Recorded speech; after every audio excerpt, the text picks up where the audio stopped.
Alright, hindi makita kasi wala tayong lights, pero ang ganda-ganda ng ating City Hall. Yes. Diba? Ang ganda. Alright. And not just our City Hall, meron na ring decorations ang ating plaza. Alright. Kasama ang grupo ng Voice of the Youth Network, pasyalan natin ang White Christmas theme ng Plaza General Santos.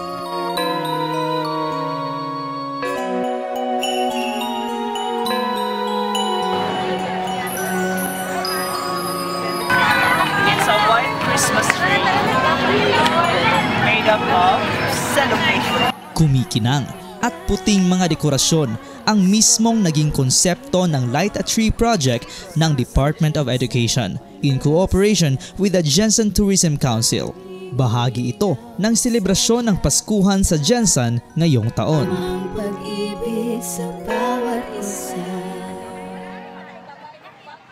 May malaking ice cream in a cone, snowman, at ang mga karakter sa popular na Disney animated film na Frozen.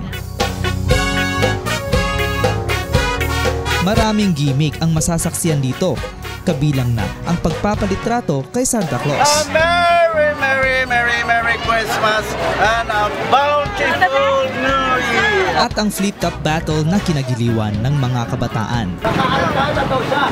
Speaking of Dotang mura kong kaaday talos. Critical akong mga hits. Mula sa mga magbabarkada hanggang sa mga magkakatrabaho, higit sa lahat ang pamilyang general. Marami ang natuwa sa kakaibang White Christmas theme ng General Santos.